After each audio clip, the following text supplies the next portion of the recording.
भारत में संस्कृत की एक बहुत अच्छी कहावत है, यत्र नार्यस्तु पूज्यन्ते रमन्ते तत्र देवता। इसका तात्पर्य होता है कि जहाँ नारी की पूजा होती है वहाँ देवताओं का निवास होता है। हमारे दो महाकाव्य रामायण और महाभारत नारी के सम्मान की रक्षा के लिए ही लिखे गए हैं। जहाँ पे रामायण में रावण जब सीता का हरण करके उसको ले गया था अपने साथ में, तभी आगे की इतनी कहानी बढ़ी।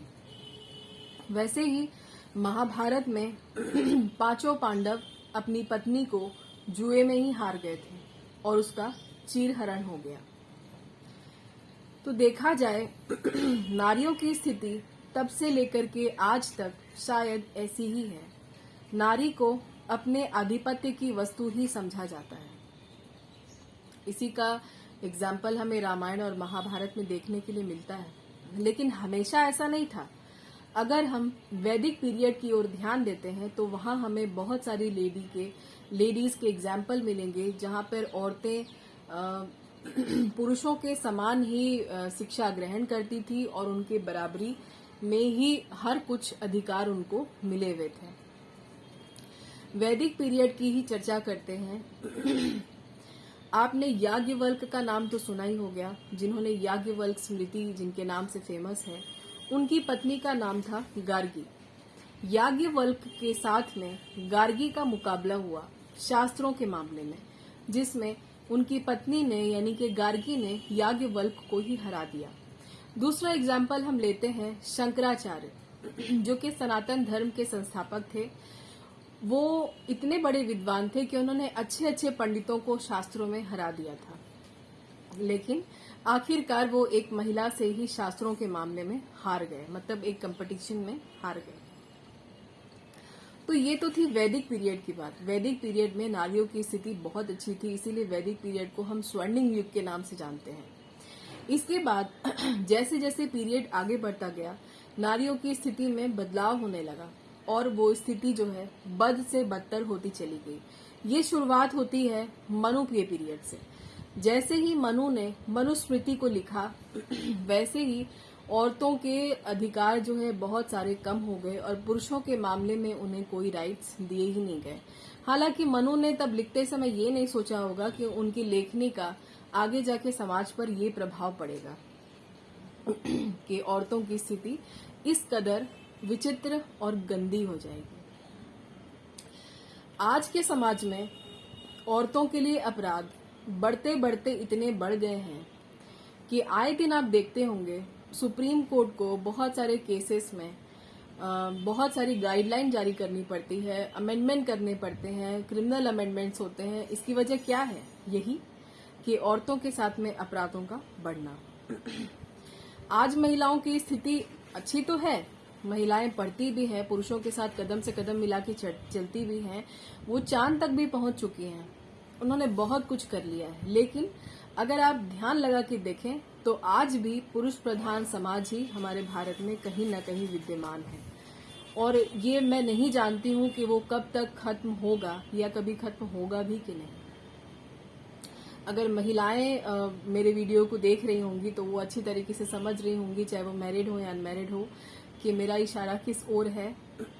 तो आज का मेरा टॉपिक जो है इसी से रिलेटेड है। आप लोगों ने पहले ही डिस्क्रिप्शन बॉक्स में और टाइटल में देख लिया होगा कि मैं आज क्या बताने वाली हूँ।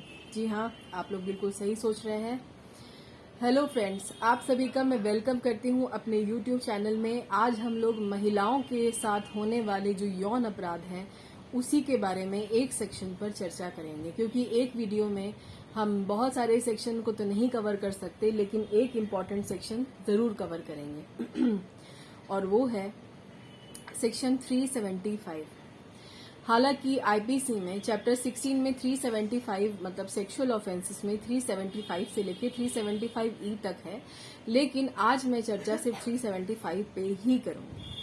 375 बलात्कार, जिसे आम भाषा में सब बलात्कार कहते हैं, लेकिन आईपीसी में बलात्कार नाम के शब्द की कहीं कोई चर्चा नहीं है, वो शब्द है बलात्कार। इसके बहुत सारे खंड हैं, एक्सप्लेनेशन है, इसके अपवाद हैं और इसमें कुछ 7 परिस्थितियां हैं जो कि हमें पढ़नी है। इसका कुछ भी हमें नहीं छोड़ना है, सब कुछ इसका बहुत ज्यादा इम्पोर्टेंट है। तो सबसे पहले खंड क जो है इस सेक्शन का वो स्टार्ट करते हैं। खंड नंबर क कहता है कि जब कोई पुरुष अपने लिंग को किसी महिला की योनि में, मुंह में, मूत्र मार्ग में और गुदा में प्रवेश कराता है, किसी भी सीमा तक, किसी भी हद तक, या तो वो खुद ऐसा करता है या वो किसी और से ऐसा करवाता है, तो ऐसा कहा जाएगा कि उस व्यक्ति ने बलात्संग का अपराध किया है। बहुत इम्पोर्टेंट है। और ये मतलब इसलिए ही नहीं कि प्री और मेंस और इंटरव्यू और उसके बाद जब आप क्वालिफाई करके जज या आईपीओ बन जाएंगे तब भी आपको इस सेक्शन का काम अक्सर ही कोर्ट में पड़ेगा, इसलिए आप इसे बहुत ध्यान से सुनिएगा। इसका खंड क हो गया। अब खंड क में जाते हैं कि जब कोई पुरुष अपने लिंग को नहीं, यहाँ पर लिंग को छोड़कर, जब कोई पुरुष किसी महिला की योनि में, उसके मूत्र मार्ग में या फिर गुदा में, इन तीनों जगह पर अपने शरीर के किसी हिस्से को, अपने शरीर के किसी भी भाग को या फिर किसी भी वस्तु को, जो कि लिंग नहीं होना चाहिए, यहाँ पे लिंग को हटा दिया गया है, कि जब किसी वस्तु को या अपने शरीर को, अपने शरीर के किसी भी हिस्से को महिला के योनि में, मूत्र मार्ग में और गुदा में किसी भी हद तक प्रवेश कराता है, या फिर ऐसा वो खुद करता है या फिर वो किसी और से अगर ऐसा करवाता है, तो यहाँ पे कहा जाता है कि उस व्यक्ति ने यहाँ पर बलात्संग का अपराध किया है। महिला के थर्ड नंबर है, महिला के शरीर को मैनिपुलेट कर ले। मैनिपुलेट का मतलब है यहाँ पे कि उसके बॉडी को वो चालाकी से या कुशलता पूर्वक इस तरीके से एडजस्ट कर ले कि उस महिला की योनि में, मूत्र मार्ग में और गुदा में या उस महिला के शरीर के किसी भी हिस्से में वो आसानी से प्रवेश कारित कर सके, यानी वो प्रवेश कर पाए। या तो वो ऐसा खुद करे या वो किसी और से करवाए। अगर ऐसा होता है तो कहा जाता है कि उस व्यक्ति के द्वारा उस महिला के साथ में बलात्संग का अपराध किया गया है। इसका घ नंबर खंड कहता है कि जब कोई पुरुष किसी महिला की योनि में, मूत्र मार्ग में और गुदा में अपना मुंह लगाता है, या फिर वो ऐसा या तो खुद करता है या फिर वो किसी और से ऐसा करने के लिए अगर कहता है, तो ये कहा जाएगा कि उस व्यक्ति ने बलात्संग का अपराध किया है। अब ये जो क, ख, ग, घ आपने खंड देखे, ये सारी परिस्थितियां अगर आपको दिखाई देती है या अगर किसी व्यक्ति के द्वारा किसी महिला के साथ में इस तरह की काम कारित किए जाते हैं, काम किया जाता है, तो वो कहा जाएगा कि ये बलात्कार की श्रेणी में, यानी ये बलात्कार, यानी जिसे हम बलात्संग ही यहाँ पे कह रहे हैं, बलात्संग का अपराध उस व्यक्ति ने किया है। इसके साथ में आपको 7 परिस्थितियां भी पढ़नी होंगी जो आपको ये बताएंगी कि इन सारी परिस्थितियों के अंतर्गत ही ये अपराध कारित होता है। पहली परिस्थिति कहती है कि जब कोई महिला अपनी कंसेंट किसी को नहीं देती है, यानी उस महिला की इच्छा के विरुद्ध अगर ये काम किया गया है, तो फिर उस महिला का ये कंसेंट माना नहीं जाएगा और ये बलात्कार का अपराध कहा जाएगा। यानी कि जब कोई महिला इस काम में अपनी इच्छा व्यक्त नहीं करती और ये काम उसकी इच्छा के विरुद्ध हो रहा है, तो ये बलात्कार यानी बलात्संग ही है। दूसरा इसका परिस्थिति कहती है कि जब उस महिला का इस मामले में कोई कंसेंट कभी था ही नहीं और किसी भी तरीके से कंसेंट झलकता ही नहीं है, दिखाई ही नहीं देता है, तो यही माना जाएगा कि उस महिला के साथ में बलात्संग का ही अपराध हुआ है। थर्ड नंबर पॉइंट कहता है कि अगर उस महिला ने अपनी सहमति दे दी है, अब सहमति उसने मौत के डर से या उपहति के डर से, यानी हर्ट हो जाने के डर से और डेथ के डर से अगर उसने अपनी सहमति दे दी है इस काम के लिए, तो उस सहमति को सहमति नहीं माना जाएगा और इस तरीके से सहमति प्राप्त हो के जो ये काम होगा तो वो बलात्संग की श्रेणी में ही आएगा, वो बलात्संग ही है। इसके बाद नेक्स्ट पॉइंट कहता है कि नेक्स्ट परिस्थिति जो 4 नंबर पे है वो कहती है कि जब कोई व्यक्ति, औरत जो है, महिला किसी व्यक्ति को अपना पति समझ रही है, यानी वो ये विश्वास करती है कि सामने वाला व्यक्ति जिसको वो सेक्सुअल इंटरकोर्स के लिए अपनी परमिशन दे रही है यानी वो कंसेंट दे रही है, वो व्यक्ति उसका पति है, अगर वो इस विश्वास के साथ ये काम करती है तो यहाँ पर उसकी कंसेंट को नहीं माना जाएगा कंसेंट, क्योंकि जिसको वो दे रही होती है सहमति वो उसका पति नहीं होता। और उस व्यक्ति को ये पता होता है कि वो उस औरत का पति नहीं है, लेकिन फिर भी छलावे से, धोखे से वो उसके साथ में ये हरकत करता है। और अगर वो ये समझ के सहमति दे रही है कि वो उसका पति है, जबकि वो उसका पति होता नहीं है, इस विश्वास के तहत अगर देती है तो ये माना जाएगा कि उस व्यक्ति यानी उस व्यक्ति ने उस महिला के साथ में बलात्संग का अपराध ही किया है। इसके बाद अगली परिस्थिति है 5 नंबर की, जिसमें कहा गया है कि अगर कोई औरत पागल है, पागलपन में अपना कंसेंट देती है, उसके बाद अगर कोई औरत नशे की हालत में है और उसके बाद वो अपना कंसेंट देती है तो फिर उस कंसेंट को कंसेंट माना ही नहीं जाएगा। और अगर उस दौरान उस औरत के साथ में ये अपराध होता है, ये चीज होती है, तो यहाँ पर उसको बलात्कार ही कहा जाएगा। इसमें एक और भी बात है कि अगर किसी महिला को कोई ऐसा सब्सटेंस दे दिया जाए, कोई ऐसी चीज खिला दी जाए या पिला दी जाए जिससे उसकी दिमागी परिस्थिति सोचने समझने के लायक ना रहे, वो जिस चीज के लिए कंसेंट दे रही है उसके बारे में वो नहीं जानती है कि इसके कंसिक्वेंसेस क्या हो सकते हैं, उसने जिस काम के लिए सहमति दी है आगे उसको जाके इसके लिए क्या क्या झेलना पड़ सकता है और क्या क्या इसके परिणाम हो सकते हैं। तो अगर वो इस सिचुएशन में सहमति अगर देती है तो उसमें उसको सहमति नहीं माना जाएगा, क्योंकि जो चीज पदार्थ उसको खिलाया या पिलाया गया है उस वजह से उसका दिमाग उस सिचुएशन में होता ही नहीं है कि वो इस चीज के लिए वैलिड और फ्री कंसेंट अपना दे पाए।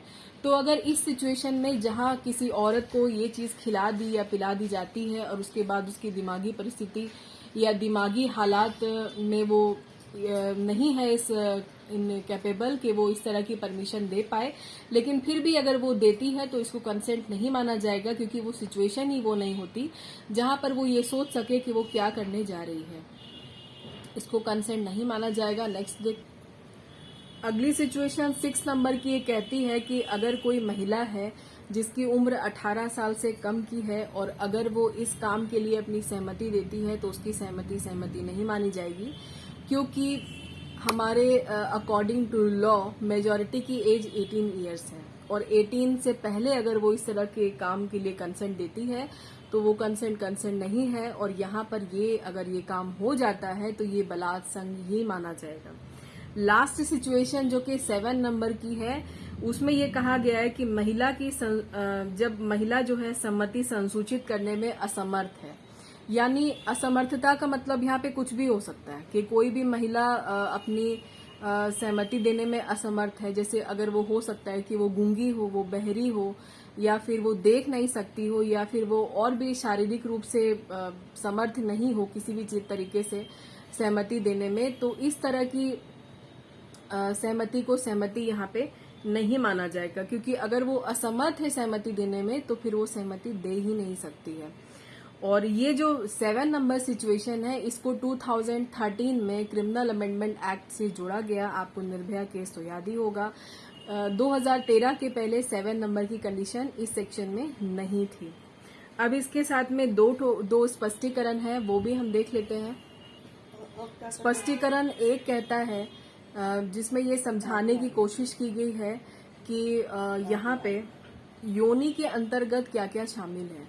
तो यहाँ पे योनि के अंतर्गत वृहद भगोष्ठ को भी रखा गया है। अब ये क्या होता है, इसको इंग्लिश में कहते हैं लेबिया मेजोरा। ये क्या होती है, योनि यानी कि महिला की जो वेजिना होती है उसके लेफ्ट साइड का जो पार्ट होता है, एक तरीके से सतह बोल सकते हैं। ये लेबिया मेजोरा वही जगह है जो कि वेजिना के बाहर उसके लेफ्ट साइड की सतह को ये कहते हैं। तो अगर कोई व्यक्ति यहाँ भी अगर प्रवेश कराता है, यानी कि यहाँ पर भी अगर अटेम्प्ट लेने की कोशिश करता है, तो इसको भी योनि ही बताया गया है। हालांकि ये अंदर की जगह नहीं है, ये बाहर का पार्ट है और वो भी सतह है, लेकिन यहाँ पर स्पष्टीकरण में ये समझाने की कोशिश की गई है कि ये भी यहाँ पर वेजिना का ही हिस्सा है, यानी कि ये वेजिना ही है। इसका स्पष्टीकरण 2 कहता है कि कोई भी महिला इस काम के लिए अपनी सहमति बोल के, लिख करके, इशारे से या वो जैसे चाहे जाहिर कर सकती है। अपनी सहमति को जाहिर करने के लिए और कोई कुछ नहीं है, कोई सो मैनी एग्जाम्पल्स यहाँ नहीं दी गए हैं। वो जैसे चाहे अपनी सहमति इस काम के लिए प्रकट कर सकती है। अगर वो बोल के देना चाहे, लिख के देना चाहे, इशारे में देना चाहे, या और भी जैसे वो देना चाहे वो दे सकती है। इसमें कोई भी सोचने वाली बात नहीं है। इसके बाद इसमें परंतुक भी है। परंतुक यानी प्रोविजो। प्रोविजो का मतलब होता है अपवाद, यानी कि किन किन सिचुएशन में महिला के साथ अगर कुछ हो रहा है तो उसको हम ये ऑफेंस बलात्कार यानी बलात्संग का ऑफेंस नहीं मानेंगे।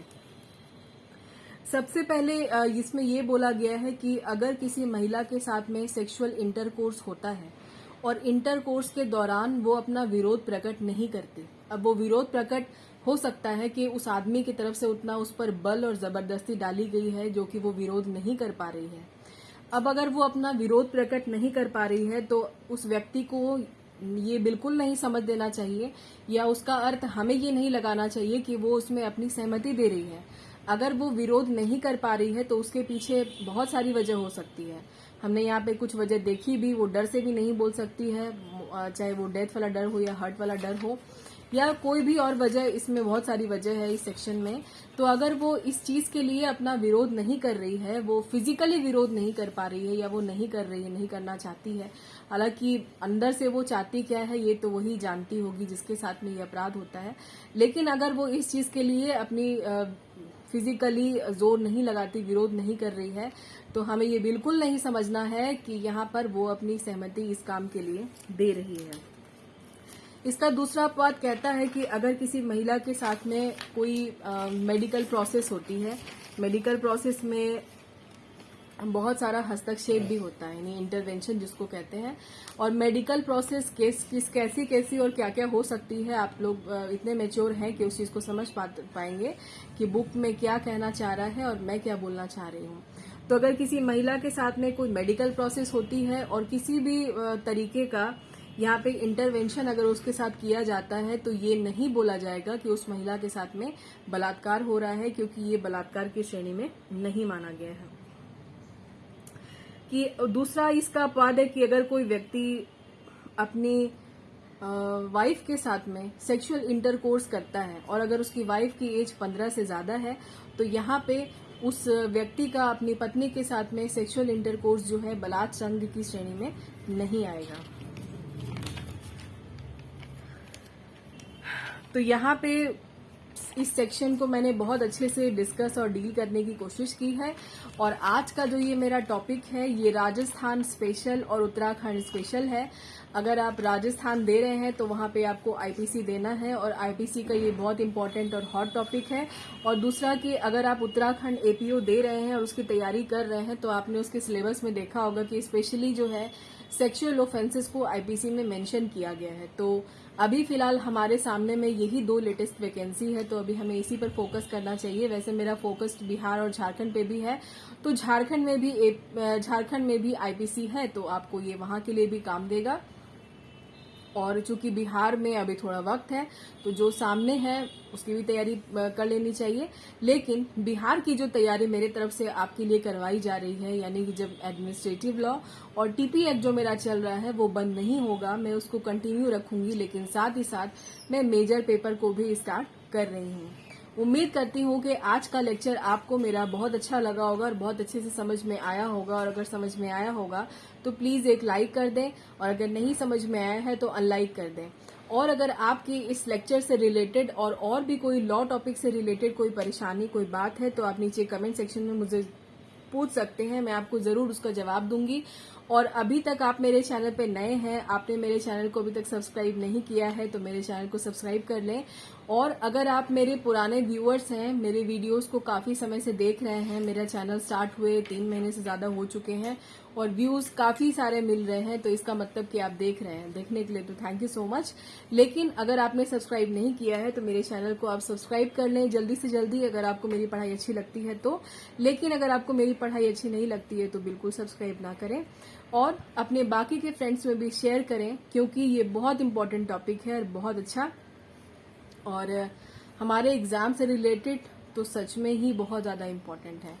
मिलते हैं आपसे अगले सेक्शन के साथ में, जो कि बलात्कार के लिए पनिशमेंट है। इसी सेक्शन के जस्ट बाद वाला सेक्शन। मिलूंगी मैं आपसे उसी के साथ में, तब तक के लिए आप लोग मन लगा के पढ़िए और गुड बाय।